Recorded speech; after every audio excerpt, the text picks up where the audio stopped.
At our family's beachfront party, my father raised his whiskey and called me a disgrace in front of everyone. Then the TV flashed my face, naming me the youngest Navy SEAL commander who saved lives. But my sister had other plans.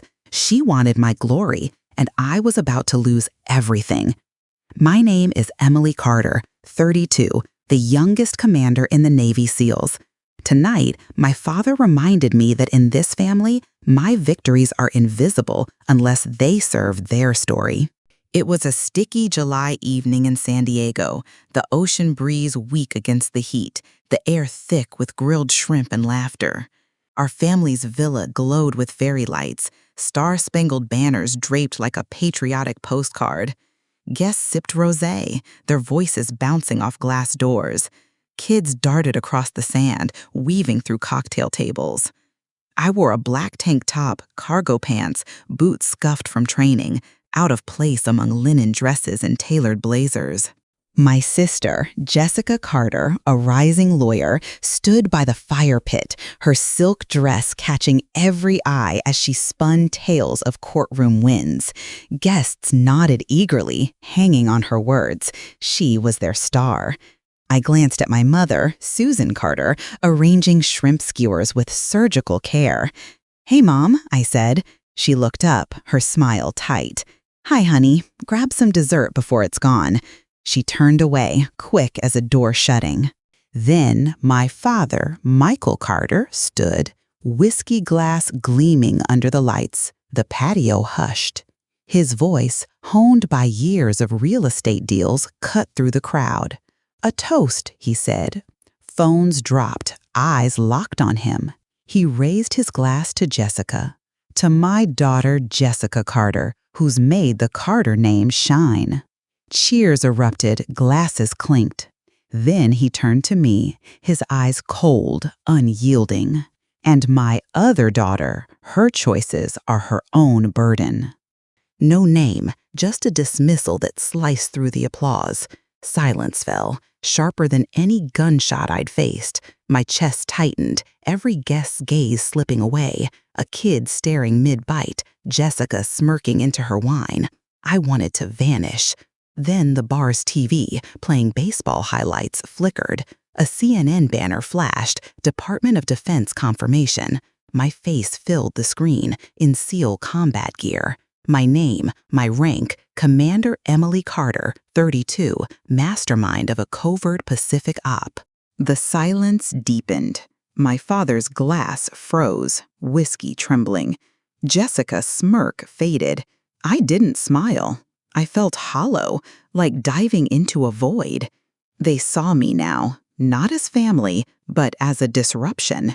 No one spoke. Not my aunts, not the neighbor I'd helped after a wreck.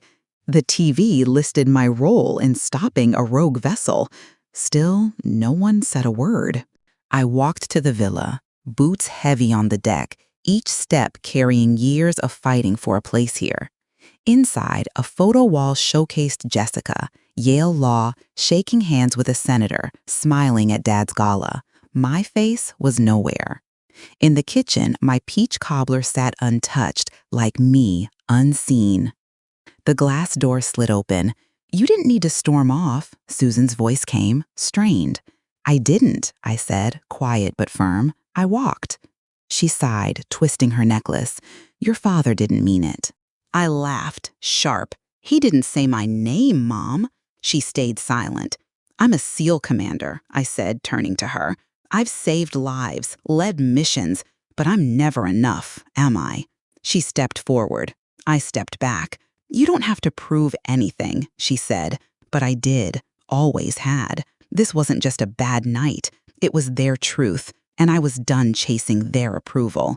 If you've ever felt erased by your own family, hit subscribe. Share this with someone who gets it. Tell me, what's your fight worth? Flashback. At 16, I stood on a San Diego track, heart pounding after my first regional win. Dad promised he'd come. He didn't. That night, Jessica aced her debate speech, and he took her for steak. I scanned the stands, ribbon in hand, hoping he'd show. Mom said he had a meeting. I learned then his love was for her victories, not mine. I joined the Navy at 18, seeking a place where my work mattered. Stationed at Coronado, I lived in a barracks smelling of salt and bleach, ate MREs, sent money home monthly, $300, sometimes $500, thinking it fixed Mom's car or the villa's roof. I skipped leave, ate ramen, passed on new boots. My team hit Tijuana for tacos. I stayed back, saving every cent. Then Mom called one Sunday, voice bright. "Thanks for the money, Emily." Jessica's Chanel dress was perfect for her gala. I froze. "You used my money for her?" I asked, slow. "Well, her career's a big deal," Mom said. I hung up, hands shaking, my sacrifices fueling Jessica's spotlight. I stopped sending money. No fight, just silence. Dad called weeks later. "What's this about cutting us off? Too good for us now?" I replied, calm, cold. "Just learning from you, sir." I hung up. That was my first boundary, built from their disregard. Flashback. At 22, fresh from buds, I called Dad, voice shaking with pride. "I'm a SEAL." He barely paused. Jessica won her first case. Big future. Gotta go. 30 seconds and my trident meant nothing. I kept it polished in my locker, not for him, but for me, proof I was enough. The next morning, I woke in my old bedroom, the villa's walls closing in. I grabbed Grandpa Joe's Navy cap from my bag, its anchor emblem faded but steady. He'd given it to me when I enlisted, his voice rough. "You'll outshine them, Emily." He died weeks later. I headed to the garage, needing answers. The air was stale, heavy with oil. Behind a broken chair, I found it, a box labeled Emily's stuff in Dad's sharp handwriting. I tore it open, my track medal, Grandpa Joe's cap, a letter from my CO praising my first op, all tossed like trash. I sat back, the concrete cold. This was their legacy, erasing me. I spoke to the empty garage. "I'm not your burden. I'm your proof." I closed the box, careful, like it deserved better.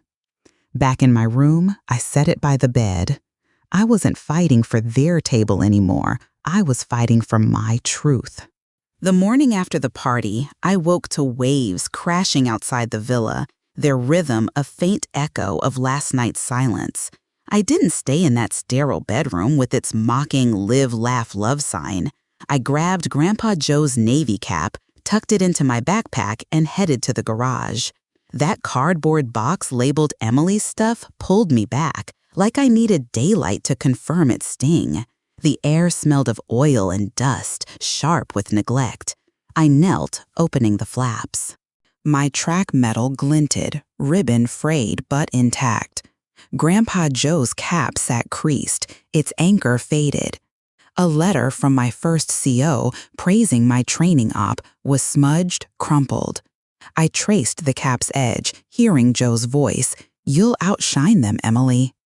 The box said otherwise. I was debris, tucked away to keep their story clean. I loaded the box into my truck, setting it gently on the passenger seat, like a fragile teammate. Driving to my Coronado apartment, I kept glancing at it, its weight heavier than its contents. My phone buzzed, a text from Sergeant David Ruiz. "Saw the news, Commander. You're a beast." I cracked a smile, the first in hours. Someone saw me. At home, I placed the box on the kitchen counter, next to a cold coffee pot, and left it unopened.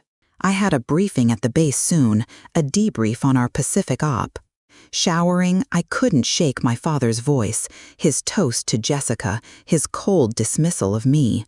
I dressed in my uniform, SEAL trident pinned tight, and drove to work. The base hummed with choppers and drill calls. My team nodded as I passed, their eyes steady with trust. This was my place, not that villa. But the day shifted. I was reviewing Pacific Ops slides when my phone buzzed relentlessly. I ignored it, tracing the route where we'd stopped that rogue vessel. Then Colonel Laura Bennett appeared at my office door, her face grim. "Emily, break room, now." I followed. The TV was on MSNBC, showing my cousin, Brian Walsh, in his lieutenant uniform, sitting on a morning show set. His voice was steady, heavy, as he described my Operation Title Shield. It was a brutal call, he said, eyes lowered. The target was slipping away. I ordered the strike. We saved lives. My stomach sank. He recited my radio commands, the exact coordinates, details only I'd know. He was stealing my mission live on air. Laura muttered, "He's reading your debrief word for word." I couldn't speak. The screen flashed Brian's photo, Academy ring shining, captioned, "Lieutenant Brian Walsh, hero of Title Shield." I was gone, replaced. I stepped into the hall, called my father. He answered fast. "Emily," he said, like it was just another day. "You saw Brian's interview?" My grip tightened. "That was my Dad. He stole it."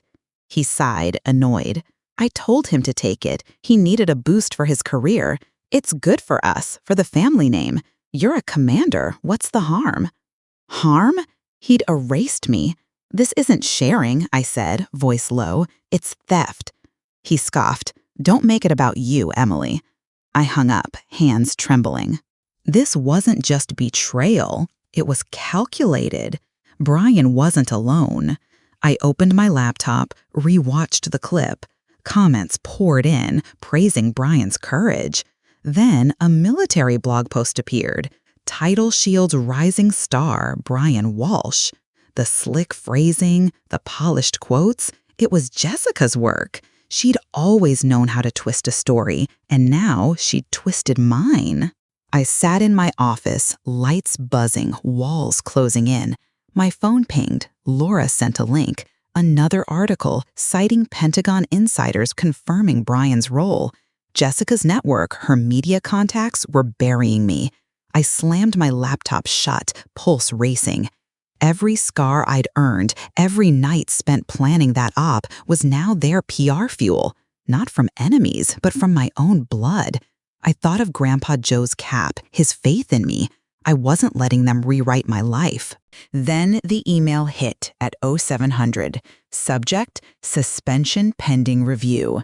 Naval Personnel Command, cold and official, suspended me for an alleged leak of Title Shield intel. My breath caught. 15 years, clean record, no strikes, and now this. On my enlistment anniversary, July 8th, Coronado. No accident. A precision hit. The charge? Unauthorized disclosure. Signed CDR Echo. I knew the name. Admiral Robert Klein, who'd hated me since I exposed his faulty drone system 3 years ago, costing him a contract. Now he was backing Brian, using my suspension to bury me. This wasn't about credit. It was about erasure. Flashback. At 25, I led a night raid off Somalia, waves slamming our boat, gunfire cracking. My team moved as one, trusting my calls. We secured the ship, saved the crew, no losses. I called Dad, still buzzing. "Mission success," I said. He barely listened. "Jessica's arguing a big case in D.C. Talk later." Click. My victory dissolved, just another call he didn't care about. I sat still, the bass's hum fading to white noise. My career, my purpose was under attack. I remembered a Bud's instructor's words scrawled in my notebook. The only easy day was yesterday. Yesterday, I was a commander. Today, I was a target. I stood, walked to the window, ocean stretching beyond. They wanted me out, but they'd misjudged me. I dialed a secure line. It rang twice. "About time," Mark Hayes answered, voice low, amused. "Mark," I said, steady. "Find me a ghost." Code name CDR Echo. He chuckled. "Locked on. What's the move?" I stared at the waves. Expose them. Every email, every trace. I want the chain. Mark didn't pause. "We'll burn it down." That night, I stayed up, mapping the players: Klein, Brian, Jessica, maybe Dad. I pulled mission logs, checked access records, pinged 2 NavSend contacts for favors. By 0200, Mark sent a hit, an IP trace from a San Diego server tied to Klein's office. They hadn't even hidden it. Sloppy, arrogant. I started a dossier: names, dates, digital footprints. This wasn't just my fight. It was for every SEAL sidelined, every woman whose work was stolen, every soldier erased for someone else's glory. Flashback. At 29, I pulled a teammate from a burning boat in the Gulf, his leg torn, eyes locked on mine, trusting. In the med bay, he handed me half a protein bar. "Thanks for not leaving me, Commander," he said. I nodded. Never will. That trust was my family, not the villa's empty frames. My phone buzzed at dawn. Anna Pierce, David's sister, a journalist with a nose for truth. "Meet me," her text read. "Got dirt on Jessica." We met at a diner off I-5, vinyl booths cracked, coffee bitter. Anna slid a recorder across the table. "I dug after David told me about your op," she said. "Your name vanishing didn't sit right." She played the tape. Jessica's voice, cool, sharp. Emily's got a trident, but grit isn't genius. The real skill's the narrative. Anna stopped it. My source, a staffer at her firm, heard her plan Brian's story weeks ago. I leaned back, booth creaking. Jessica wasn't just helping, she was the architect. Anna pushed a folder over: emails, timestamps, journalist meetings. "They set it up before Brian's TV spot," she said. I nodded, hands steady despite the fire inside. "They wanted me out," I said. Anna's eyes locked on mine. "Then let's get loud." Back home, I spread Anna's folder across the table. Mark called, "Check your drop." I opened my laptop, an unencrypted email chain from Dad's account to Klein, subject, Emily's profile. He'd written me up like a report. Emily resists authority, acts recklessly, needs monitoring. My stomach twisted. He hadn't just ignored me, he'd handed Klein a weapon to justify my fall. I closed the laptop, jaw tight. This wasn't family drama. It was war, and I was ready. The August heat in Washington, D.C. pressed against my skin like a warning as I stood outside the Capitol. My ceremonial blues were crisp, SEAL trident pinned to my chest, a quiet defiance against the looming dome. Inside, the Armed Services Committee waited, C-SPAN cameras poised to catch every word. My pulse was steady, forged in missions where hesitation meant death. I'd spent weeks with Mark Hayes and Anna Pierce, building a dossier. Emails, logs, lies, all woven into a net. Today wasn't about settling scores. It was about truth, my only weapon. I entered the hearing room, boots echoing on marble, the space packed with senators, staffers, press. Their eyes tracked me, sharp and skeptical. Admiral Robert Klein sat in the front row, medals gleaming, face carved from stone. Jessica Carter, my sister, sat beside him, her lawyer's poise flawless, notes clutched tight. Brian Walsh, my cousin, wore a rehearsed humility, but his fingers twitched. They thought they'd erased me. They were about to see their own trap snap shut.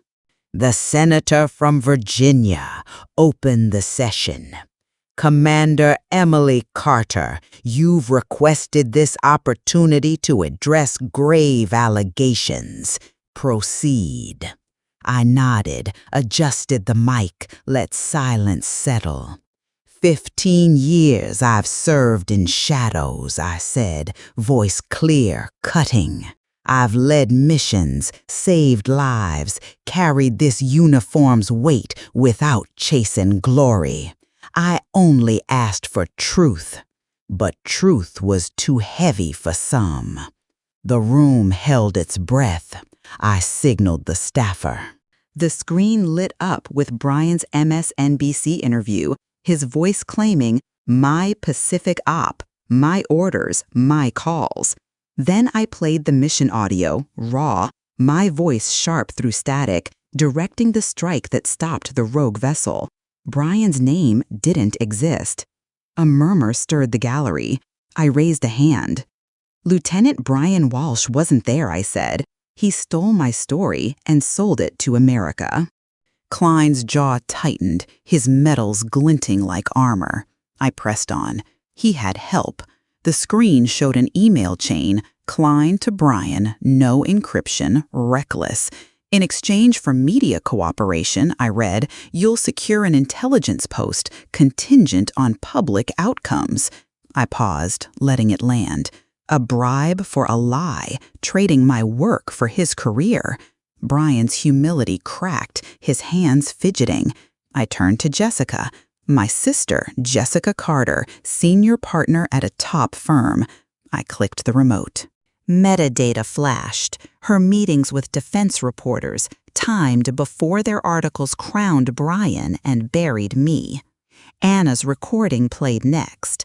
Jessica's voice, cold, precise. Emily's got a trident, but grit isn't genius. The narrative's what matters. The room froze. Jessica's pen stopped, her poise wavering. The final strike was for my father. Michael Carter, I said, voice steady despite the ache. The screen showed his email to Klein, raw, unencrypted. Emily resists authority, acts recklessly, needs monitoring. I read it aloud, each word a blade. He didn't defend me, he armed my enemies. The gallery was silent, heavy as a held breath. I faced the senators. This wasn't oversight. It was an assassination, calculated, political. They didn't just steal my work, they tried to erase me. The senator leaned forward. Commander Carter, are you alleging retaliation? I met her eyes. It was a performance, ma'am. They forgot I know the stage. A ripple broke. Gasps. A soft laugh from the press. I looked at Klein. You buried yourself with your own emails, Admiral. That's your legacy.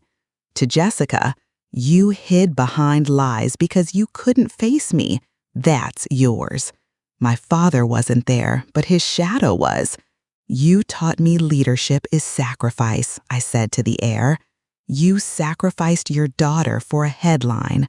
I stepped back. The silence wasn't defeat. It was truth hitting like a wave. The senator cleared her throat. We'll enter executive review. Thank you, Commander Carter. I walked out, boots steady, head high. Outside, by the reflecting pool, I pulled off my gloves, the water mirroring the Capitol's weight. Reporters shouted my name, cameras flashed, but I wasn't ready to talk. My phone buzzed. Mark Hayes. It's live, he texted, trending in 10 minutes. Brian's socials are toast. I didn't smile. Justice was relief, not joy, like surfacing after too long underwater. I sat on a bench, opened my notebook, wrote, Phase 2 starts now. This wasn't over, it was shifting. Flashback. At 27, I led a team in the South China Sea, intercepting smugglers under gunfire, waves rocking our boat. My calls kept us alive, no losses. I called Dad, adrenaline high. Mission success, I said. He cut me off. Jessica landed a defense contract. Big deal. Later. Click. I stood in the comms tent, victory fading. My team, not him, was my family. That night, I met Laura Bennett at a DC dive bar, tables sticky, lights dim. She slid me a bourbon. You did it, she said, voice worn. I shook my head. I survived it. She nodded. You're not going back to that villa, are you? I stared at the city lights. No, I've seen rot in stars and stripes. I'm done chasing it. She raised her glass. To burning what doesn't work. I clinked mine. To building what does. The next morning, headlines hit. Admiral Klein retires in disgrace. Lieutenant Walsh expelled from academy. Jessica's firm issued a vague policy review. My father sent nothing. No call, no text, just silence, his loudest confession. A message came from David Ruiz, "Squad's watching, Commander. You're untouchable." I tucked my phone away next to my notebook. This wasn't about one hearing. It was about what we let slide, what we fight for. Flashback. At 30, I pulled a pilot from a hostile zone off Yemen, chopper blades screaming, gunfire close, blood on my hands, but he lived. I called Mom, hoping for pride. "Jessica's on CNN," she said. "Big case. Come to her wedding." I hung up, the ocean louder. My team, waiting in the dust, was my home. I met my father a week later, on a quiet bench by the Potomac. He was late, steps slow, shoulders heavy. "Emily," he said, voice thin. I didn't stand. "Mr. Carter," I replied, eyes on the river. He sat, hands clasped. "I'm sorry," he said, words empty. "For what?" I asked, sharp. "Everything, I guess. I was protecting the family." I turned to him. "Your family's built on lies," he winced. "I spent my life chasing your name," I said, "but it means silence, betrayal. I'm done." He tried again, softer. "I'm still your father." I shook my head. "You stopped when you traded my truth for favors." I set the Villa's spare key on the bench. "I won't be back." He stared at it, frozen. I stood. "Goodbye, Mr. Carter." I walked away, the river's breeze pushing me forward, free. Back at my Arlington flat, Anna Pierce sat at my table, typing her story. "They're calling you the commander of truth," she said. I shook my head. "That's trouble." She smiled. "It's yours." We didn't toast, just sat in the calm after the storm. I opened my notebook, wrote, "Truth's not a prize, it's a foundation." My team, David, Laura, Mark, was my family now, forged in fire, not blood. Dawn broke over Jefferson County, California, the oak trees casting long shadows across my 10-acre plot. I stood on the porch of a small cabin, coffee steaming in my hand, the air sharp with pine and quiet promise. This was my land, far enough from San Diego's polished villas to feel free, close enough to remind me what I'd escaped. Here, I'd build the Carter Institute for Ethical Leadership, not for glory, but to reclaim my name. Carter wasn't my father's legacy anymore. It was mine, a foundation for strength that didn't need applause, leadership that held through fire, truth that stood firm. I wasn't chasing medals. I was planting something to outlast me. The weeks after the hearing felt like surfacing from a deep dive, lungs burning but alive. Headlines kept coming. Admiral Robert Klein's retirement, stripped of ceremony. Brian Walsh's expulsion from the Naval Academy, a public disgrace. Jessica Carter's law firm dodging questions with a vague policy review. My father, Michael, sent nothing. No call, no text, just silence. His final admission. My team filled the void. Sergeant David Ruiz texted a photo of the squad raising beers to the commander of truth. Colonel Laura Bennett forwarded a Pentagon memo reinstating my rank, no strings attached. I didn't respond. I wasn't going back to that world, not its way. I poured my savings into the Institute, every dollar I'd stopped sending home. Mark Hayes set up a secure server for our first project, a digital archive for whistleblowers, anonymous, ironclad. "You in?" he asked over a call, voice buzzing with energy. "I'm funding it," I said. He laughed. "Damn, Commander, you're all in." I was. I'd played their game, Klein's, Jessica's, Dad's, too long. Now I wrote the rules. The Institute's first building rose fast. A lecture hall with bare walls, whiteboards, metal chairs. No flash, just purpose. We taught combat ethics, mental resilience, the cost of truth in a system that rewarded lies. Our first class had 22 students, SEALs, veterans, civilians, their eyes sharp, searching for something real. I saw my younger self in them, jaw tight, carrying scars nobody saw, fighting for a place to belong. One afternoon, I was clearing brush behind the hall with David Ruiz, his arm healed but stiff from rehab. He swung an axe, grinning through sweat. "You took down giants, Emily," he said, pausing. I shook my head, just told the truth. He handed me his unit patch, scorched from our Yemen op. "You didn't leave me behind, ever," he said. I slipped it into my pocket, heavier than any metal. That evening, I stood at the hall's entrance, watching cadets swap notes over coffee. The whiteboard held my last lecture's words. Courage isn't rank, it's choice. Something settled in me, like the sea after a squall. Flashback. In Bahrain, my team sat in the mess hall after a Gulf op, sharing stale granola bars, laughing about sand in our boots. A young corporal asked why I pushed so hard. I thought of Dad's voice, dismissing my trident, Jessica's shadow stealing light. "Because someone has to," I said. He nodded like he understood. That's when I knew family was the ones who stayed when the mission failed. One spring day, I was in the memorial garden, pulling weeds from wildflowers. Gravel crunched. Susan Carter's brown boots stepped onto the path. My mother. She didn't speak, just knelt beside me, grabbing the trowel I'd set down. We worked in silence, not empty, but thick with unspoken weight.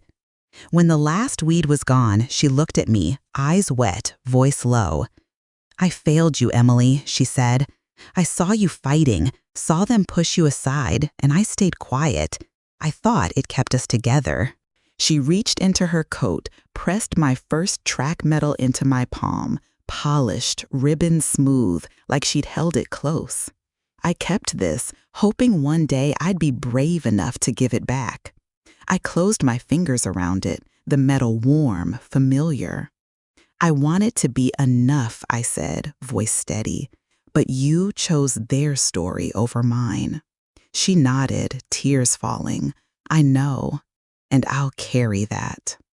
I didn't forgive her, not fully, but I let go of the weight I'd carried for her. I nodded. She stood, boots fading down the path. I stayed, medal in hand, forgiving myself for holding on so long. The institute grew. Applications tripled. Veterans, young officers, civilians, drawn to a place that spoke truth about war, not just its battles, but its moral cost. I taught from my notebook, pages worn from deployments marked with quotes. One from Seneca stuck. "We suffer more in imagination than in reality." I shared it with a cadet, Ortiz, who stayed late, eyes restless. "Commander, when do you stop fighting?" she asked. I thought of Dad's key, Jessica's tape, Klein's medals. "When the fight costs more than the wound," I said. "When peace is alignment, not surrender." She nodded, no notes, just understanding. Flashback. At 31, I led a Pacific op through a storm, waves crashing, tracking a rogue vessel. My team's lives hung on my calls. We succeeded, no losses. I called Mom, hoping for pride. "Jessica's engaged," she said. "Big wedding. You should come." I hung up, the ocean louder. My team, waiting in the rain, was my home. I stood at the lecture hall, watching cadets debate over pizza, their notes scattered. The room buzzed with purpose, not polish. I wrote a new lecture, Betrayal Builds Strength. Not about winning, but enduring, facing lies, loss, and still standing. I wasn't building power, I was building a place for truth to breathe. The Carter Institute stood steady under the California sun, its lecture hall now joined by a second building, a training center with sparring mats, and a quiet library of worn books. A year had passed since the hearing, and the oaks around my land seemed taller, their roots deeper, like the work I'd started. I stood on the porch, coffee gone cold, watching cadets jog a perimeter trail, their boots kicking up dust. The Institute wasn't just a place. It was proof that truth could build something stronger than lies.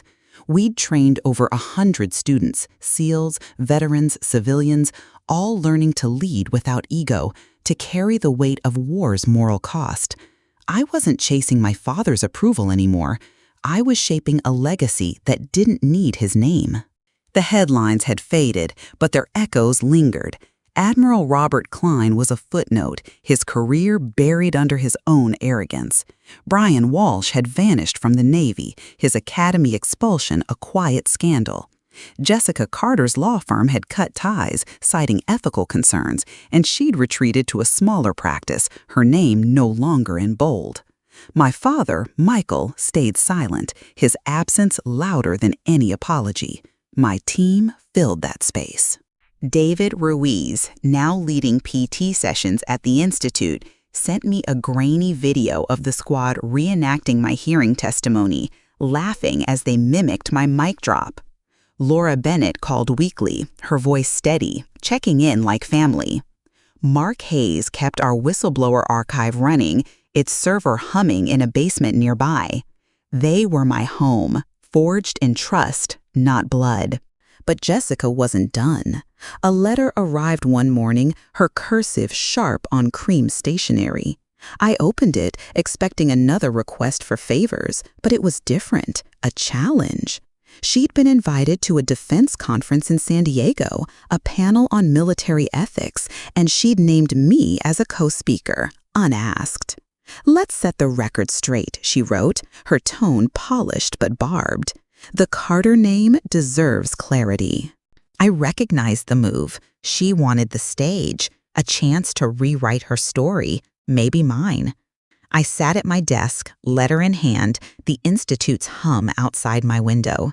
This wasn't an olive branch. It was a trap, a final play to reclaim the spotlight. I didn't hesitate. I RSVP'd yes, not for her, but for me. The conference was held in a sleek San Diego hotel, glass walls reflecting the ocean. I wore my blues, trident pinned, no nerves, just focus. The ballroom was packed, officers, analysts, press, their eyes curious, some skeptical.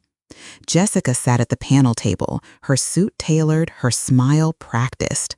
I took my seat beside her, our eyes meeting briefly, hers sharp, mine steady. The moderator, a retired general, opened with a question about trust in leadership. Jessica spoke first, her voice smooth, weaving a tale of her firm's reforms and her commitment to ethics. The crowd nodded, drawn in. Then it was my turn. I leaned into the mic. "Trust isn't built with words," I said. "It's built with actions, ones you stand by when the cameras are off." The room shifted, sensing the edge. I didn't look at Jessica. I didn't need to. "A year ago, I stood in a hearing room," I said, "and showed how truth was stolen, not by enemies, but by those closest to me."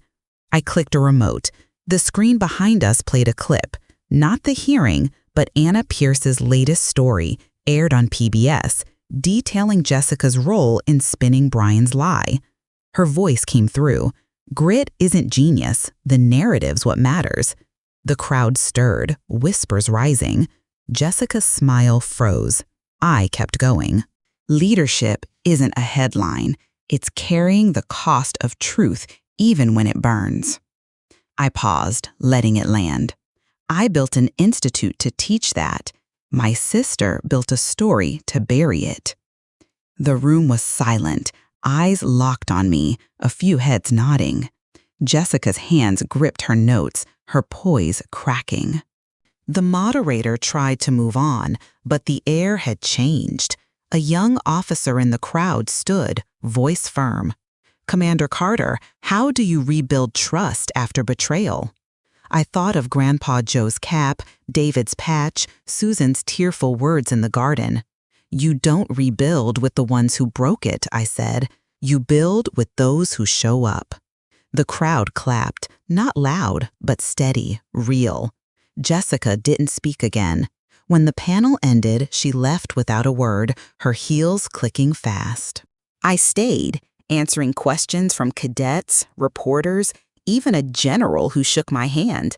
I didn't need her stage. I'd claimed my own. Flashback. At 26, I ran a night op off the Horn of Africa, guiding my team through pitch-black waters, gunfire snapping. We secured the target, no casualties. I called home, voice high. "We did it, Dad." He cut in. "Jessica's on a big case. Talk later." Click. I stood on the deck, stars above, my team's quiet nods louder than his words. They were my family.